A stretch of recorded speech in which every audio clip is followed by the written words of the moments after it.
ആത്മിക ഉണർവില്ലാതെ തന്നെ നവീകരണം സാധ്യമാണ്.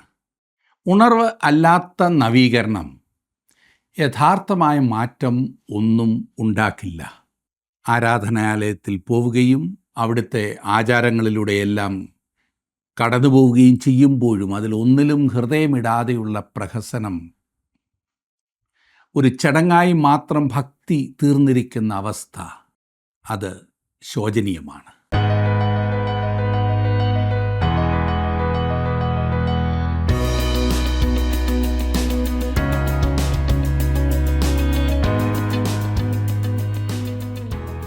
ജീവസന്ദേശം പ്രോഗ്രാമിലേക്ക് നിങ്ങളെ സ്വാഗതം ചെയ്യുന്നു.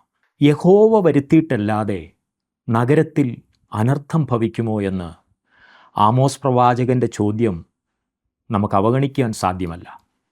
നിരവധി ബാലശിക്ഷകൾ കൂടി കടത്തിവിട്ടിട്ടും മാനസാന്തരപ്പെട്ട് ദൈവത്തിലേക്ക് മടങ്ങി വരുവാൻ തയ്യാറാകാതിരുന്ന ജനത്തോടാണ് ഈ ചോദ്യം ഉന്നയിച്ചിരിക്കുന്നത്. എല്ലാറ്റിലും ഉപരിയായി ദൈവത്തിൻ്റെ ന്യായവിധിയെ തെറ്റായി വ്യാഖ്യാനിക്കുന്ന വ്യാജപ്രവാചകന്മാർ ദൈവജനത്തിൻ്റെ മടങ്ങിവരവിനെ തടയുന്നതാണ് ഏറ്റവും ദുഃഖകരം. സമാധാനമില്ലാതിരിക്കെ സമാധാനമെന്ന് അവർ പറഞ്ഞ് എൻ്റെ ജനത്തിൻ്റെ മുറിവ് ലഘുവായി ചികിത്സിക്കുന്നുവെന്ന് ദൈവം അരുളി ചെയ്യുന്നു. യിരെമ്യാ പ്രവചന പുസ്തകം 4-ാം അധ്യായത്തിൻ്റെ 1 മുതൽ 6-ാം അധ്യായത്തിൻ്റെ 30 വരെയുള്ള വാക്യങ്ങൾ നമുക്ക് ഒരുമിച്ച് പഠിക്കാം.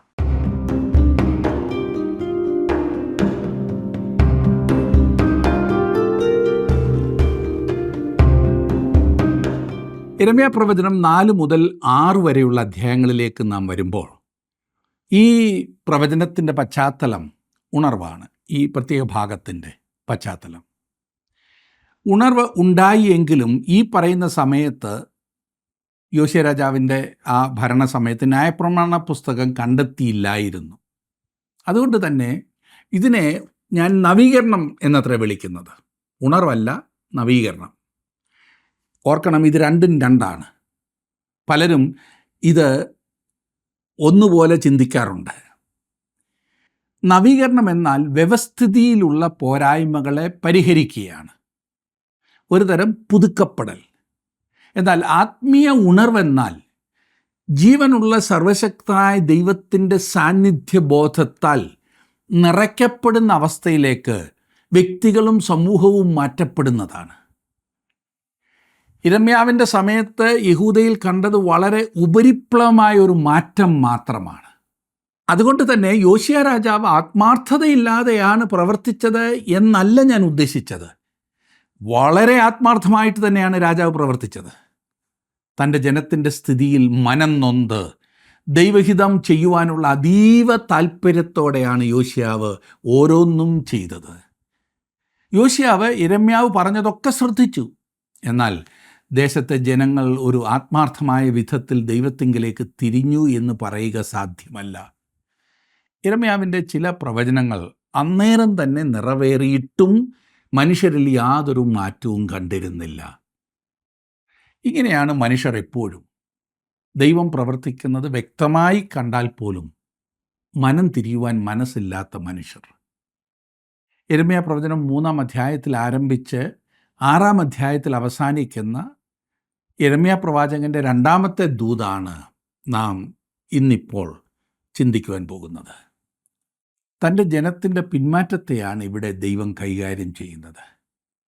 യിരെമ്യാ പ്രവചനം 3-ാം അധ്യായത്തിൻ്റെ 10-ാം വാക്യത്തിൽ ദൈവത്തിങ്കിലേക്ക് തിരിയുവാൻ അവരോട് അപേക്ഷിക്കുന്നത് നാം കണ്ടു. ദൈവത്തിങ്കിലേക്ക് തിരിയുന്ന അവരുടെ പ്രവർത്തനം വെറും പുറംപൂച്ചു മാത്രമായിരുന്നു. യാതൊരു ആത്മാർത്ഥതയും ഇല്ലാത്ത ഒരു ബാഹ്യപ്രകടനം. അവർ ദൈവാലയത്തിൽ പോവുകയും അവിടുത്തെ ആചാരങ്ങളിലൂടെ എല്ലാം കടന്നു പോവുകയും ചെയ്തപ്പോഴും അതിലൊന്നിലും ഹൃദയമിടാതെയാണ് അവർ അത് ചെയ്തത്. ഒരു ചടങ്ങായി മാത്രം ഭക്തി തീർന്നിരിക്കുന്ന അവസ്ഥ. യോശിയ രാജാവിൻ്റെ സമയത്ത് ഇങ്ങനെ ഒരു സ്ഥിതിവിശേഷമായിരുന്നു ഉണ്ടായിരുന്നത്. ആത്മീയ ഉണർവില്ലാതെ നവീകരണം സാധ്യമാകുന്നു എന്നാണ് ഇത് വെളിപ്പെടുത്തുന്നത്. ഉണർവ് അല്ലാത്ത നവീകരണം യഥാർത്ഥമായ മാറ്റം ഒന്നും ഉണ്ടാക്കില്ല എന്ന് മറക്കരുത്. ഇന്ന് നമുക്ക് ചുറ്റും കാണുന്ന ഈ വലിയ ക്രിസ്തീയ കൂട്ടങ്ങളും കൺവെൻഷനുകളും ഒക്കെ ഒരു ആത്മീയ ഉണർവായി തീരാവുന്നതാണ്. എന്നാൽ ആയത് ദൈവവചനത്തിൽ അടിസ്ഥാനപ്പെട്ടതായിരിക്കണം എന്ന് മാത്രം. ഇന്ന് ജീവിതമില്ലാത്ത വലിയൊരു കൂട്ടം പ്രസംഗം കൊണ്ട് ജീവിക്കുവാൻ ശ്രമിക്കുന്ന കാഴ്ച നാം കാണുന്നുണ്ട്. വാസ്തവത്തിൽ അവർക്കൊരു ജീവിതമില്ല, മാതൃകയില്ല. യിരെമ്യാവിൻ്റെ കാലത്ത് വലിയ നവീകരണം ഉണ്ടായെങ്കിൽ തന്നെ യിരെമ്യാവിന് ദൈവത്തിൻ്റെ ആലോചന അറിയിക്കുവാൻ ഒരു അവസരമായിരുന്നു അത്. യിരെമ്യാ പ്രവചനം 3-ാം അധ്യായത്തിൻ്റെ 16 മുതൽ 18 വരെയുള്ള വാക്യങ്ങളിൽ നാം വായിക്കുന്നത് അതത്രേ. ദൈവത്തിങ്കിലേക്ക് തിരിയുന്ന ഏതൊരു കൂട്ടത്തോടും ദൈവത്തിൻ്റെ പ്രതികരണമാകുന്നു 4-ാം അധ്യായത്തിൻ്റെ ആരംഭത്തിൽ നാം കാണുന്നത്. 4-ാം അധ്യായത്തിൻ്റെ 1-ാം വാക്യം ഞാൻ വായിക്കാം, ശ്രദ്ധിച്ചാട്ടെ. ഇസ്രായേലേ, നീ മനം തിരിയുമെങ്കിൽ എൻ്റെ അടുക്കലേക്ക് മടങ്ങി വന്നുകൊള്ളുക എന്ന് യഹോവയുടെ അരുളപ്പാട്. നിൻ്റെ മ്ലേച്ഛ വിഗ്രഹങ്ങളെ എൻ്റെ മുമ്പിൽ നിന്ന് നീക്കിക്കളയുമെങ്കിൽ നീ അലഞ്ഞു നടക്കേണ്ടി വരികയില്ല.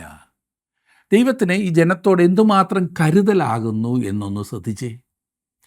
നാമൊക്കെ ആയിരുന്നെങ്കിൽ 1-2 പ്രാവശ്യം ശ്രമിച്ചിട്ട് പോകുന്നെങ്കിൽ പോകട്ടെ എന്ന് പറഞ്ഞേനെ. എന്നാൽ ഇവിടെ സ്നേഹമുള്ളൊരു പിതാവ് തൻ്റെ മക്കളുടെ പുറകെ ചെന്ന് വിളിക്കുന്നത് പോലെ ദൈവം ദീർഘക്ഷമയോടെ യഹൂദ ജനങ്ങളെ വിളിക്കുകയാണ്. അവൻ അവരിൽ തൽപരനാണ്. തന്നോടൊപ്പമുള്ള ബന്ധം ശരിയാക്കുവാൻ അവൻ അവരെ വീണ്ടും വീണ്ടും ക്ഷണിക്കുകയാണ്. തങ്ങളിലേക്ക് തിരിഞ്ഞു വരുമെങ്കിൽ അവരെ ദേശത്തു നിന്നും തള്ളിക്കളയുകയില്ല എന്നാണ് ദൈവം അവരോട് പറയുന്നത്. 4-ാം അധ്യായത്തിൻ്റെ 2-3 വാക്യങ്ങളിൽ നാം കാണുന്നു, യഹോവയാണ് എന്ന് നീ പരമാർത്ഥമായും ന്യായമായും നീതിയായും സത്യം ചെയ്യുകയും ജാതികൾ അവനിൽ തങ്ങളെ തന്നെ അനുഗ്രഹിച്ച് അവനിൽ പുകഴുകയും ചെയ്യും. യഹൂദ പുരുഷന്മാരോടും യെരൂശലേമ്യരോടും യഹോവ ഇപ്രകാരം അരുളി ചെയ്യുന്നു, നിങ്ങൾ മുള്ളുകളുടെ ഇടയിൽ വിതയ്ക്കാതെ തരിശുനിലം ഉഴുവീൻ. വേറെ വിധത്തിൽ പറഞ്ഞാൽ നവീകരണം കൊണ്ട് യഥാർത്ഥ പ്രയോജനം ഉണ്ടാകുന്നില്ല എന്നാണ് ഇവിടെ പറയുന്നത്. വിത്ത് എവിടെയും വാരി വിതറാം, എന്നാൽ നല്ലതുപോലെ ഒരുക്കിയ നിലത്ത് വിതച്ചെങ്കിൽ മാത്രമേ ശരിയായ വിളവുണ്ടാകൂ. മുള്ളുകളുടെ ഇടയിൽ വിതയ്ക്കുന്നത് കൊണ്ട് ഈ പ്രയോജനമൊന്നുമില്ല. നമ്മുടെ കർത്താവ് വേറൊരു വിധത്തിലാണ് അത് പറഞ്ഞത്. നമ്മുടെ കർത്താവ് പറഞ്ഞു, നിങ്ങളുടെ മുത്തുകളെ പന്നിയുടെ മുമ്പിൽ ഇടാതിരിപ്പീനെന്ന്.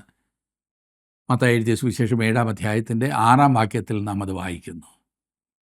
ചില പ്രത്യേക സ്ഥലത്തും സമയത്തും ദൈവവചനം പറഞ്ഞതുകൊണ്ട് പ്രത്യേകിച്ച് പ്രയോജനമൊന്നുമില്ല എന്നത്രേ ഞാൻ വിശ്വസിക്കുന്നത്. നിങ്ങൾ വ്യത്യസ്തമായി ചിന്തിച്ചാൽ ഞാൻ നിങ്ങളെ കുറ്റപ്പെടുത്തില്ല. ഇന്ന് പലവിധ ടെക്നിക്കുകൾ ഉപയോഗിച്ച് സുവിശേഷീകരണം നടത്തുവാൻ മനുഷ്യർ ശ്രമിക്കുന്നത് നാം കാണുന്നുണ്ട്. ടെക്നിക്കൽ എന്ന് പറഞ്ഞാൽ പലവിധ തന്ത്രങ്ങൾ, അതാണ് ഞാൻ ഉദ്ദേശിച്ചത്. ദൈവം പറയുന്നു, തരിശുനിലം ഉഴുവീൻ, അതാണ് ആദ്യം വേണ്ടത്.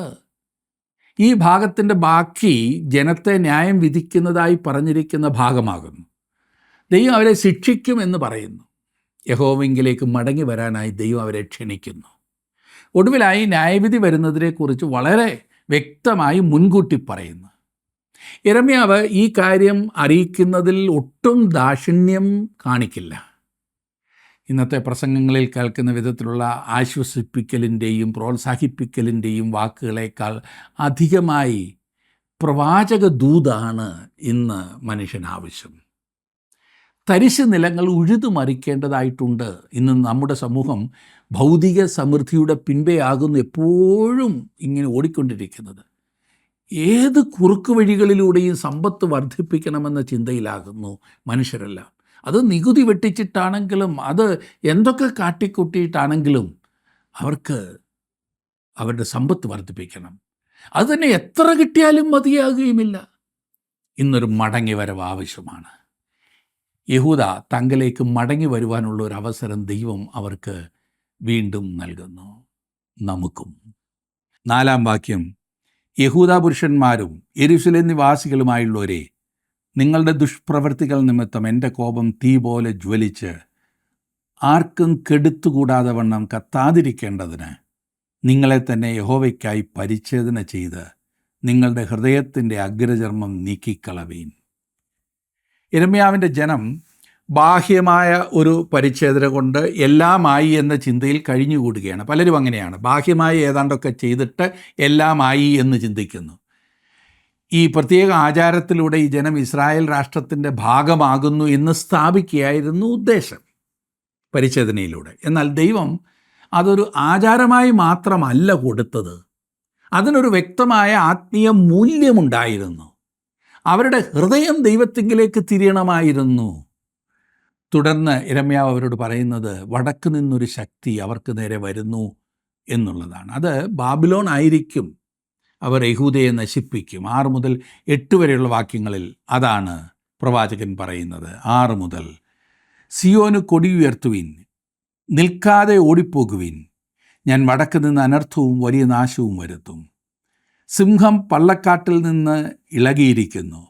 ജാതികളുടെ സംഹാരകൻ ഇതാ നിന്റെ ദേശത്തെ ശൂന്യമാക്കുവാൻ തൻ്റെ സ്ഥലം വിട്ട് പുറപ്പെട്ടിരിക്കുന്നു. അവൻ നിന്റെ പട്ടണങ്ങളെ നിവാസികളില്ലാതെ വണ്ണം നശിപ്പിക്കും. ഇത് നിമിത്തം രട്ടുടുപ്പിൻ, വിലപിച്ചു മുറയിടുവിൻ. യഹോവയുടെ ഉഗ്രകോപം നമ്മെ വിട്ടുമാറിയിട്ടില്ലല്ലോ. വടക്കേ രാജ്യമായ ഇസ്രായേൽ, 10 ഗോത്രങ്ങളുള്ള ഇസ്രായേൽ അടിമത്തത്തിലേക്ക് പോകുന്നത് തെക്കേ രാജ്യമായി യഹൂദ കണ്ടതാണ്. ആ അനുഭവത്തിൽ നിന്നും തങ്ങൾക്ക് തന്നെ ഒരു മുന്നറിയിപ്പ് എടുക്കുവാൻ യിരെമ്യാവ് യഹൂദ ജനത്തോട് ഇപ്പോൾ പറയുകയാണ്. ഇപ്പോൾ ദൈവം യഹൂദയ്ക്ക് വടക്കൊരു വലിയ ശക്തി എഴുന്നേൽപ്പിക്കുന്നു. ആ ശക്തി ഇവരുടെ മേൽ വന്ന് അവരെ നശിപ്പിക്കും. ഒരു വലിയ ശത്രു. സ്വാഭാവിക മനുഷ്യൻ അഥവാ പ്രാകൃത മനുഷ്യന് യാതൊരു നീതിയും പുറപ്പെടുവിക്കുവാൻ കഴിയുകയില്ല എന്നോർക്കണം. അതുകൊണ്ടത്ര യിരെമ്യാവ് ജനത്തെ അവരുടെ ഹൃദയം പരിച്ഛേദന ചെയ്യുന്നതിനായി ക്ഷണിക്കുന്നത്. എന്നാൽ ഈ ജനം ദൈവത്തിങ്കിലേക്ക് തിരിയുവാൻ കൂട്ടാക്കിയില്ല. ഒരു രാഷ്ട്രമോ സഭയോ വ്യക്തിയോ ദൈവത്തെ തള്ളിക്കളയുമ്പോൾ ദൈവവും സ്വാഭാവികമായി അവരെ തള്ളിക്കളയും. കർത്താവായ യേശു ഈ ഭൂമിയിലേക്ക് വന്ന് ഇസ്രായേലിൻ്റെ രാജാവായി തന്നെ വെളിപ്പെടുത്തി.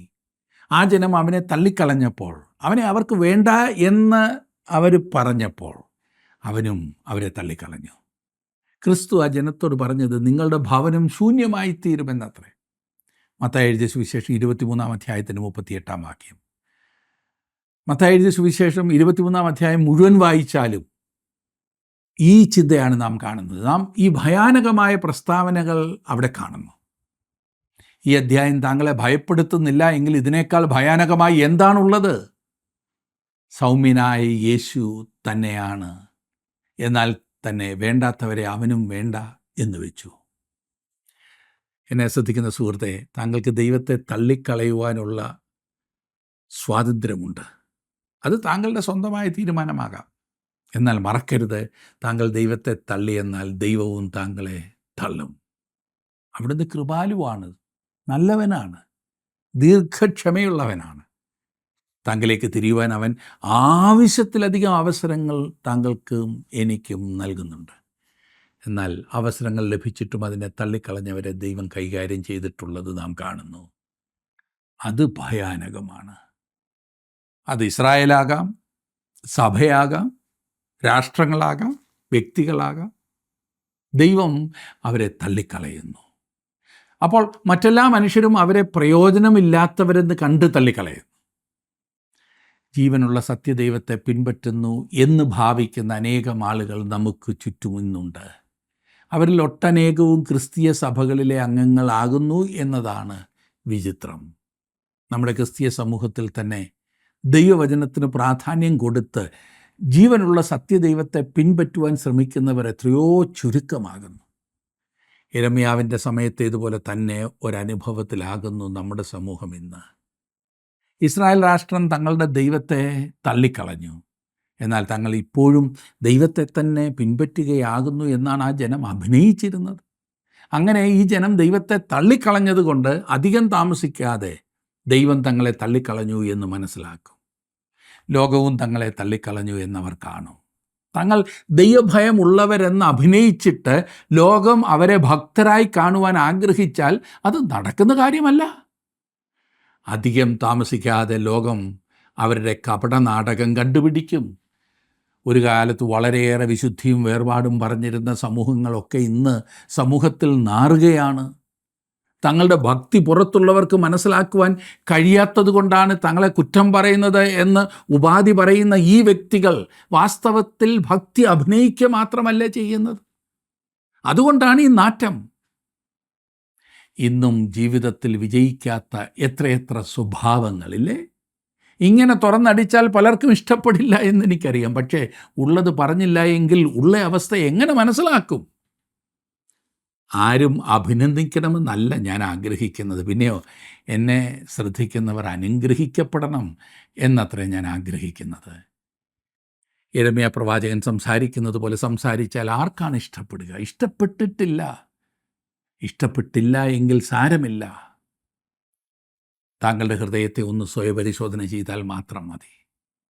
തുടർന്ന് ഈ ദൂതിലെ ചില പ്രസക്ത ഭാഗങ്ങൾ ഞാനെന്ന് പറയട്ടെ. 4-ാം അധ്യായത്തിൻ്റെ 22-ാം വാക്യത്തിൽ നാം വായിക്കുന്നത് 4:22 എൻ്റെ ജനം ഭോഷന്മാർ, അവർ എന്നെ അറിയുന്നില്ല. അവർ ബുദ്ധികെട്ട മക്കൾ, അവർക്കൊട്ടും ബോധമില്ല. ദോഷം ചെയ്യുവാൻ അവർ സമർത്ഥന്മാർ, നന്മ ചെയ്യുവാനോ അവർക്ക് അറിഞ്ഞുകൂടാ. ദൈവം പറയുന്നത് ദൈവത്തെ അറിയും എന്ന് അഭിനയിക്കുന്നവരും അവനെ വാസ്തവത്തിൽ അറിയാത്തവരും ബുദ്ധിഹീനരാകുന്നു എന്നത്രേ. ദൈവത്തെ അറിയാതെ ദൈവവചനം അറിയാമെന്ന് പറയുന്നതും മൂഢത്തരമാകുന്നു. ഇന്ന് ദൈവവചനത്തെ തെറ്റായി വ്യാഖ്യാനിക്കുന്ന പലരും തങ്ങൾക്ക് ഗ്രഹിക്കുവാൻ സാധിക്കാത്ത എന്തോ തങ്ങൾക്കറിയാമെന്ന ഭാവത്തിൽ പറഞ്ഞു പിടിപ്പിക്കുവാനുള്ള ശ്രമത്തിലാണ്. ഈ അന്ത്യകാല സംഭവങ്ങളെക്കുറിച്ചൊക്കെ പറയുമ്പോൾ ഒരു വ്യക്തതയും ഇല്ലാതെയാണ് പറയുന്നത്. ഇത് കൂടുതൽ ദോഷമേ ഉണ്ടാക്കൂ എന്നോർക്കണം. 5-ാം അധ്യായത്തിലേക്ക് നാം വന്നാൽ അതിൻ്റെ 1-ാം വാക്യം ഞാനൊന്ന് വായിക്കാം. യിരെമ്യാ പ്രവചനം 5-ാം അധ്യായം.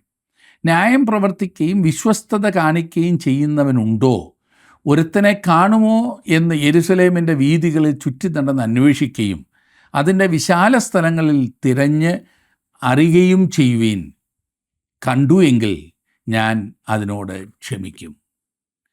ഒരുത്തനെ കാണുമോ എന്ന് അന്വേഷിപ്പീൻ, കണ്ടു എങ്കിൽ ഞാൻ അവനോട് ക്ഷമിക്കും. എന്തുകൊണ്ടാണ് അബ്രഹാം ഈ സൊദോം ഗൊമോറയെ വെറുതെ വിടുന്നതിനായി ദൈവത്തോട് വീണ്ടും വീണ്ടും യാചിക്കാതിരുന്നതെന്ന് ഞാൻ പലപ്പോഴും ചിന്തിക്കാറുണ്ട്. 10 നീതിമാന്മാരെങ്കിലും ഉണ്ടെങ്കിൽ നശിപ്പിക്കരുത് എന്ന് പറഞ്ഞുകൊണ്ട് അബ്രഹാം തൻ്റെ യാചന നിർത്തി. 10 വരെ ചോദിച്ചില്ലേ? 50-ൽ നിന്ന് താഴോട്ട് 10 വരെ ചോദിച്ചില്ലേ?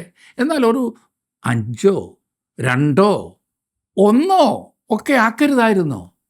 ദൈവമേ, നീതിമാനായ ഒറ്റ ഒരുത്തനെങ്കിലും ഉണ്ടെങ്കിൽ അവരെ നീ ശിക്ഷിക്കാതെ വിടുമോ? ഒറ്റ ഒരുത്തനുണ്ടെങ്കിലും ദൈവം അവരെ വെറുതെ വിട്ടേനെ. ആ പട്ടണം നശിപ്പിക്കുന്നതിന് മുമ്പ് ദൈവം ആ ഒരു മനുഷ്യനെ, ലോത്തിനെ, പട്ടണത്തിന് വെളിയിൽ കൊണ്ടുവന്ന് രക്ഷപ്പെടുത്തി. ദൈവം തൻ്റെ ജനത്തോട് എങ്ങനെയാണ് സംസാരിക്കുന്നത് എന്ന് ഇനിയും ഒന്ന് ശ്രദ്ധിച്ചാലും 5-ാം അധ്യായത്തിൻ്റെ 8-ാം വാക്യം. തീറ്റിത്തടിപ്പിച്ച കുതിരകളെപ്പോലെ അവർ മതിച്ചു നടന്നു. ഓരോരുത്തൻ താൻ്റെ കൂട്ടുകാരൻ്റെ ഭാര്യയെ നോക്കി ചിറാലിക്കുന്നു. ഞാൻ പറയും ലൈംഗിക പാപങ്ങളാകുന്നു എന്ന്. നാം അതിനെ അങ്ങനെ വിളിക്കുന്നില്ല എന്നേ ഉള്ളൂ. ഇന്ന് അതൊരു ഫാഷനായി മാറിയിരിക്കുന്നു. സംസ്കാര സമ്പന്നരെന്ന് പറയുന്ന ആളുകളുടെ പെരുമാറ്റമായി അതിനെ പരിഗണിക്കുന്നു. ഇന്ന് ഏറ്റവും അധികം പണം വാരുന്നതും പണം ചെലവഴിക്കുന്നതുമായ ഇൻഡസ്ട്രി ഇതുതന്നെയാണ്. എത്ര ഭയാനകമാണ്! തലമുറ വഷളത്വത്തിലേക്ക് വലിച്ചിഴക്കപ്പെടുന്നത് ആരെയും വേദനിപ്പിക്കുന്നില്ല. അതിനാർക്കും അത്ര ഗൗരവമായി തോന്നാറുമില്ല.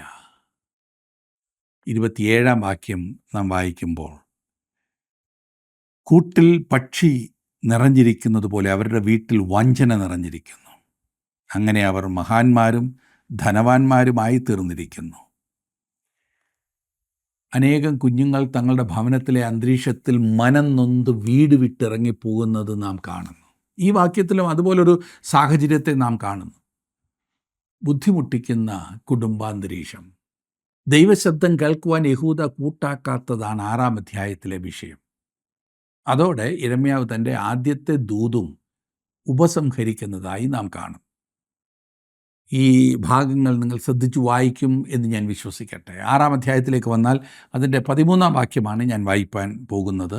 13-ാം വാക്യം.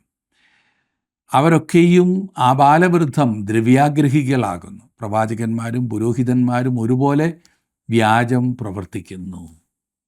ആ രാഷ്ട്രം മുഴുവൻ അത്യാഗ്രഹത്താൽ മലിനപ്പെട്ടിരിക്കുന്നു. ഇന്നത്തെയും ഏറ്റവും വലിയ പാപം ഇത് തന്നെയാണ് എന്നോർക്കണം.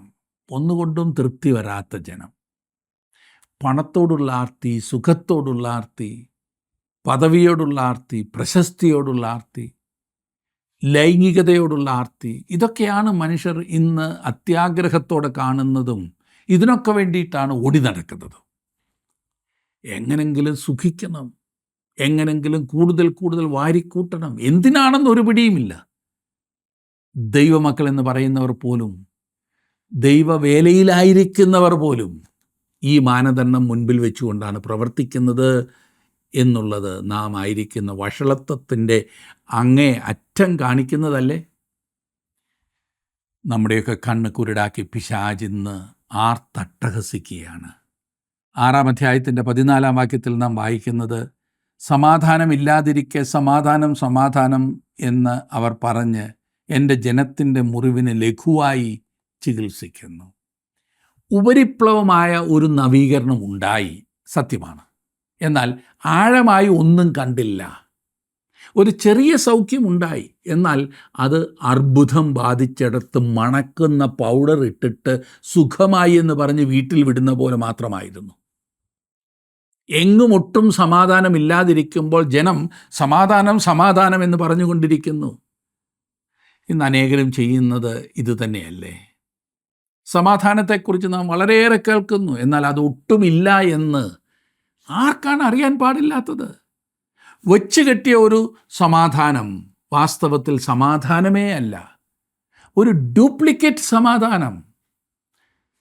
നാം ഒടുവിലത്തെ മഹായുദ്ധത്തിനായി തയ്യാറായിക്കൊണ്ടിരിക്കുകയാണ് സുഹൃത്തെ. ഭയാനകമായൊരു സ്ഥിതിവിശേഷത്തിലേക്ക് നാം വലിച്ചിഴക്കപ്പെട്ടുകൊണ്ടിരിക്കുന്നു. 19-ാം വാക്യത്തിൽ നാം വായിക്കുന്നത്, 6-ാം അധ്യായത്തിൻ്റെ 19-ാം വാക്യം, ഭൂമിയെ കേൾക്ക, ഈ ജനം എൻ്റെ വചനങ്ങളെ ശ്രദ്ധിക്കാതെ എൻ്റെ ന്യായപ്രമാണത്തെ നിരസിച്ച് കളഞ്ഞതുകൊണ്ട് ഞാൻ അവരുടെ വിചാരങ്ങളുടെ ഫലമായി അനർത്ഥം അവരുടെ മേൽ വരുത്തും. ദൈവത്തിൻ്റെ വചനത്തെ തള്ളുക വഴി അവർ ദൈവത്തെയാണ് തള്ളിയത്. മനുഷ്യർ ദൈവത്തെ തള്ളുമ്പോൾ അതിൻ്റെ പിൻപിൽ ചിലതൊക്കെയുണ്ട്. അതേ തുടർന്ന് ചിലതൊക്കെ അഭിമുഖീകരിക്കേണ്ടി വരും എന്നാണ് ഇവിടെ കാണുന്നത്.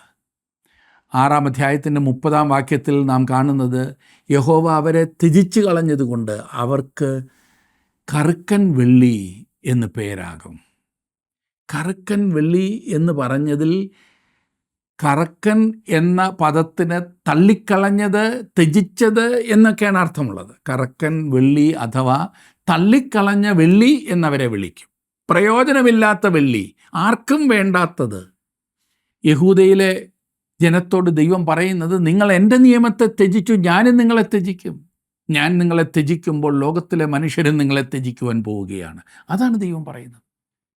ലോകരാഷ്ട്രങ്ങളിൽ ഇത് ഈ പറഞ്ഞതുപോലെ സംഭവിച്ചത് നാം കാണുന്നു. ദൈവത്തെ തള്ളിയവരെ ദൈവം തള്ളിയ അവസ്ഥ. എന്നെ ശ്രദ്ധിക്കുന്ന പ്രിയ സുഹൃത്തെ, ദൈവത്തെ നാം തള്ളുകയാണ്, അവൻ നമ്മെ തള്ളിക്കളയുന്നതല്ല. വാസ്തവത്തിൽ നാം ആകുന്നു അതിന് ദൈവത്തെ നിർബന്ധിക്കുന്നത്. തൻ്റെ ജനത്തെ തള്ളിക്കളഞ്ഞ ദൈവം ഇന്ന് തന്നെ അംഗീകരിക്കാത്തവരെ എത്രയധികം തള്ളിക്കളയും. എന്നെ ശ്രദ്ധിക്കുന്ന പ്രിയ സുഹൃത്തെ, താങ്കളുടെ ജീവിതത്തിൽ ദൈവം തന്നിട്ടുള്ള അവസരങ്ങളെ ദൈവത്തിൻ്റെ നാമമഹത്വത്തിനു വേണ്ടിയിട്ട് ഉപയോഗിക്കുവാനായി സാധിക്കുന്നുണ്ടോ? ദൈവം താങ്കളെ ക്ഷണിക്കുന്ന ആ വലിയ പദവിയിലേക്ക് വരുന്നതിന് തടസ്സമായി താങ്കളെ പിൻപോട്ട് പിടിക്കുന്നത് എന്താകുന്നു എന്ന് ശ്രദ്ധിച്ചിട്ടുണ്ടോ? വിലയിരുത്തിയിട്ടുണ്ടോ? ഇന്നത് പ്രത്യേകം മനസ്സിലാക്കി താങ്കളുടെ ജീവിതത്തെ ദൈവകരങ്ങളിലേക്ക് സമർപ്പിക്കുമോ? ദൈവത്തോട് പ്രാർത്ഥിക്കുക. ദൈവം നിങ്ങളെ സമൃദ്ധിയായിട്ട് അനുഗ്രഹിക്കും. പ്രാർത്ഥിക്കാം. കർത്താവേ, അവിടുത്തെ വചനം ഞങ്ങൾക്ക് നീ തന്നതിനായിട്ട് സ്തോത്രം. യിരെമ്യാവിൻ്റെ സമയത്തെ യഹൂദ ജനത്തിൻ്റെ സ്ഥിതിയിൽ നിന്നും ഒട്ടും വ്യത്യാസമല്ല ഞങ്ങൾ ഇന്ന് പാർക്കുന്ന ഞങ്ങളുടെ സമൂഹം. കർത്താവേ, യിരെമ്യാവിനെ പോലെ കരയുവാനും മറ്റുള്ളവരെ ദൈവത്തെങ്കിലേക്ക് ആകർഷിക്കുവാനും ഞങ്ങളുടെ ഓരോരുത്തരുടെ ജീവിതങ്ങളെയും നീ എടുത്തുപയോഗിക്കണമേ. അവിടുത്തെ വചനത്തിലൂടെ ഞങ്ങളോട് സംസാരിക്കുന്നതിനായി സ്തോത്രം. കർത്താവെ, യഥാർത്ഥമായ ആത്മീയ ഉണർവ് ഞങ്ങളുടെ ഉള്ളിൽ ഉണ്ടാകുവാൻ അവിടുത്തെ പരിശുദ്ധാത്മാവിനെ ശ്രദ്ധിച്ച് മുൻപോട്ട് പോകാൻ നീ ഞങ്ങളെ സഹായിക്കണമേ. ഇന്ന് വചനം കേട്ട എല്ലാവരെയും അവിടുന്ന് അനുഗ്രഹിക്കുകയും അവിടുത്തെ കൃപയിൽ നിലനിർത്തുകയും ചെയ്യണമേ. യേശുക്രിസ്തുവിൻ്റെ നാമത്തിൽ തന്നെ ആമേൻ. ദൈവം നിങ്ങളെ അനുഗ്രഹിക്കട്ടെ.